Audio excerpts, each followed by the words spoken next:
चार दोस्त राजन, करण, तान्या और मंजू ट्रिप पर जा रहे थे। राजन कार चला रहा था और करण उसके साथ ही आगे बैठा किताब पढ़ रहा था। तान्या और मंजू पीछे बैठी बातें कर रही थी।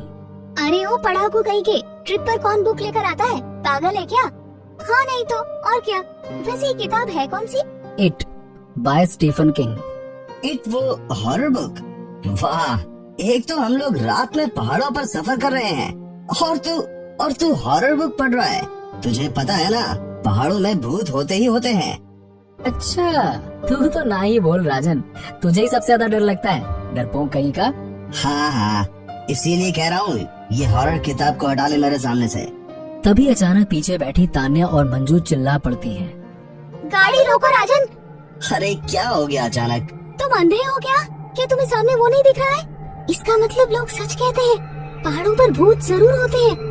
अरे तुम लोग क्या बोल रही हो? सामने तो कुछ भी नहीं है। मुझे कुछ दिख क्यों नहीं रहा है? क्या है सामने? बताओ मुझे। सामने एक बूढ़ा सा आदमी खड़ा है, शॉल ओढ़े हुए। उसके हाथ में एक लालटेन है और एक छड़ी है। वो हमें घूर रहा है। ओह शिट, रुको मैं गाड़ी घुमाता हूँ। अरे पर सामने है क्या? मुझे कुछ क्यों नहीं दिख रहा है? राजन गाड़ी घुमाना शुरू ही करता है कि तान्या और मंजू दोनों जोर जोर से हंसने लगती हैं। अरे तुम लोग भी ना बिल्कुल बुद्धू हो। कुछ नहीं है सामने, हम बस तुम्हें डरा रहे थे। तुम दोनों का दिमाग खराब है क्या? दिस इज नॉट फनी यार। अच्छा सॉरी, चलो चलो। राजन फिर से गाड़ी चलाने लगता है। तान्या और मंजू बाहर देखती हैं तो उन्हें एक आदमी सड़क किनारे खड़ा दिखता है। वही आदमी जिसके बारे में वो मजाक में राजन और करण से कह रही थी। उस आदमी को वो दोनों देखकर हैरान रह जाती हैं, पर इस बार वो कुछ नहीं बोल पाती। गाड़ी आगे चलती जाती है और तभी वो आदमी उनको दोबारा सड़क के किनारे खड़ा दिखाई देता है। इस बार मंजू से रहा नहीं जाता और वो कहती है, तुमने देखा तान्या, वो आदमी फिर से दिखा। ऐसा कैसे हो सकता है? वो पीछे भी था और आगे भी। हाँ तू सही कह रही है। हाँ बताओ कहाँ है वो आदमी? बड़े आए, चुप कर जाओ तुम दोनों, अब हम तुम्हारे झांसे में अब नहीं आने वाले। अपना मुंह बंद रखो तुम दोनों, वरना यही उतार दूंगा। उन दोनों को पता था कि अब करण और राजन उनकी बात पर यकीन नहीं करेंगे, इसीलिए वो चुपचाप बैठ जाती हैं। कुछ देर में वो लोग फाइनली अपने होटल पहुंच जाते हैं और अगले दिन घूमने निकलते हैं। वो लोग दिन भर में अलग अलग जगहें देखते हैं और फिर शाम होने के बाद वो एक बंद पड़ी लाइब्रेरी के सामने पहुंचते हैं। आहा, ये है ना, आखिरकार मेरी पसंद की जगह दिख गई। वो लाइब्रेरी सालों से बंद पड़ी है, उसके अंदर जाना मना है। वो लोग पीछे मुड़कर देखते हैं तो तान्या और मंजू उसे पहचान जाती है। वो वही आदमी था जो उन्हें रास्ते में दिखा था। अरे ये तो वही आदमी है। अरे हाँ यार तुम लोग फिर शुरू ना हो जाओ। हाँ तुम लोग मुंह बंद ही रखो। अच्छा अंकल, हमें इस लाइब्रेरी में जाने दीजिए ना। नहीं, बिल्कुल नहीं जाओ यहाँ से। वो उस समय तो वहाँ से चले जाते हैं, पर करण हार नहीं मानता।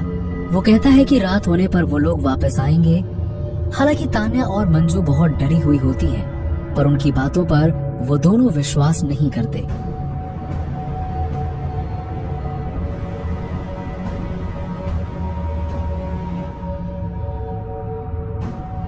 वाओ, क्या लाइब्रेरी है यार।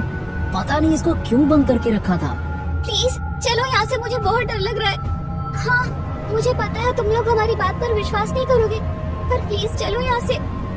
तभी अचानक वो आदमी वहाँ आ जाता है और वो लोग वहाँ से भागने लगते हैं। करण मेज पर रखी किताब को अपनी टी शर्ट में छुपाता है और भाग जाता है। वो लोग अपने होटल पहुँचते हैं और बोन फायर के पास बैठे होते हैं। तब करण उस किताब को अपनी टी शर्ट से निकालता है और पढ़ना शुरू करता है। वो सब लोग गौर से सुनते हैं। वो किताब इस बारे में थी कि एक इंसान एक पिशाच कैसे बन सकता है। पर जब करण आखिरी चैप्टर पर पहुंचा तो वो पेज खाली थे। अरे यार, इसका लास्ट चैप्टर तो है ही नहीं, पेज खाली है, सादे पन्ने हैं। अजीब बात है, मैंने आप लोगों को इतना मना किया था, पर आप लाइब्रेरी में चले भी गए और ये किताब उठा भी लाए। खैर, अब आपने पढ़ ली है तो आप इसका हिडन चैप्टर भी पढ़ना चाहेंगे तो उसके लिए आपको अपना खून इस पर लगाना होगा। हाँ, मुझे हिडन चैप्टर पढ़ना है, मैं लगाता हूँ इस पर खून। नहीं करण, ऐसा मत करो, क्या पता ये क्या है। पर करण उसकी कोई बात नहीं सुनता और अपनी हथेली काटकर उस पर खून लगा देता है। किताब पर खून लगते ही उसमें से काला धुआं निकलना शुरू हो जाता है। और उनके सामने एक बड़ी सी आकृति प्रकट होती है। आखिरकार तूने मुझे आजाद करा लिया मेरे बच्चे। जी पिताजी, माफी चाहूंगा कि बहुत साल लग गए, पर मैं क्या करता, मैं भी एक पिशाच बन चुका था, इसीलिए मैं उस पुस्तकालय में नहीं जा सकता था। ये सब क्या हो रहा है? मुझे लगता है तुमने एक पुरानी आत्मा को आजाद कर दिया है। मेरे पिता पिछले 20 सालों से इस किताब के हिडन चैप्टर में बंद थे, अब आजाद हुए हैं तो अपनी भूख मिटाएंगे। उसके इतना कहते ही वहाँ पर तूफान शुरू हो जाता है। वो बड़ी आकृति उन सबको हवा में उड़ा देती है और इधर उधर पटकने लगती है। वो अंत में उनको खाने ही जा रही होती है कि तभी वहाँ तांत्रिक आ जाता है। रुक जा हैवान, तू आखिरकार बाहर आ ही गया। मुझे अनुभव हो गया था कि कुछ गलत होने वाला है। और तू बच्चे, मैंने तुझसे कहा था कि इस रास्ते पर मत जाना। अरे ओ तांत्रिक, शायद तुझे पता नहीं चला था, पर मेरा बच्चा भी मेरी तरह पिशाच बन चुका था। अगर तुझे पता होता तो तू इसे भी किताब में बंद कर देता, पर अब तू मेरा कुछ नहीं बिगाड़ पाएगा। इतनी देर में वो चारों छिप जाते हैं। तांत्रिक एक मंत्र पढ़ता है, पर वो आकृति उसे भी हवा में उड़ा देती है। सुनो तुम लोग, मैं कमजोर हो गया हूँ और मैं इन दोनों को खत्म नहीं कर सकता। ये दोनों हैवान बलिदान से खत्म होंगे। 20 साल पहले मेरे चेले ने अपना बलिदान दिया था, तो अगर तुम में से कोई बलिदान दे सकता है तो बाहर निकलो और ये लो खंजर, अपने पेट में मारो और इस किताब के आखिरी चैप्टर पे मारो। जल्दी करो। तुझे क्या लगता है तांत्रिक, ये सब इतना आसान है? मैं अब ऐसा कुछ नहीं होने दूंगा।